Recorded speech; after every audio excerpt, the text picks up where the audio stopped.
बन्या पानी रे बुड़ीब ओडिशा तापरे जाई ओडिशा छाड़िब वर्षा सब नदी फुली चलीची स्थिति होई पारे सांघातिक 3 तारिख जाए आहुरी प्रबल वर्षा दियागला चेतावनी भांगी पारे माटी घर रास्ता रे चलिबो पानी जहा लागुची बन्या पानी रे बुड़ीब ओडिशा तापरे जाई ओडिशा छाड़िब वर्षा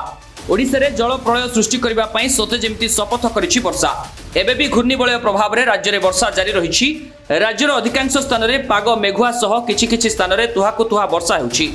एही स्थिति प्राय आसंता 3 तारिख पर्यंत जारी रहिबो एमिति कि आज ठारू वर्षार प्रकोप बढ़िबा नै मध्य आशंका करा जायछि कारण वर्तमान सृष्टि होइतिबा घूर्णिबलय प्रभाव रे आउ एक लघुचाप सृष्टि हेबार संभावना रहिछि तेणु वर्षार प्रभाव बढ़िबो बोली पाणीपाग केन्द्र पक्षरु कुहा जायछि जहा ओडिसा रे बन्या परिस्थिति सृष्टि करबाकु जाउछि हिराकुदर गेट खोला सरिथिबा बेले आगोकु आहुरी वर्षा रहिथिबारु हिराकुद पई विपद सृष्टि होइछि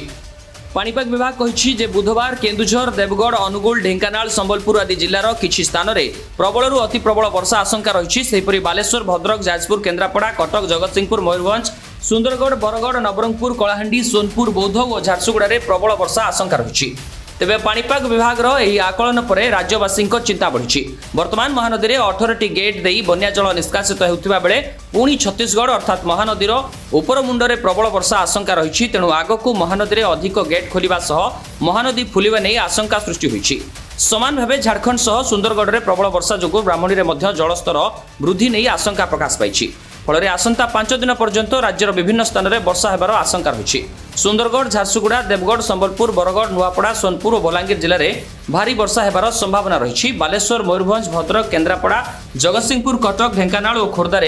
मध्यम धरणरे वर्षा हेबाकु थिबा बेले मालकानगिरी रायगड़ा गजपति गंजाम नयागढ़ और पुरी रे सबुठु कम वर्षा होई पारे बोली प्रोफेसर पशुपालक कहिसंती संबलपुर अंचल रे एहाठारु बेसी वर्षा होई पारे तेणु नदी कुलिया लोकमानक पई एबे विपद माड़ी आसुछि।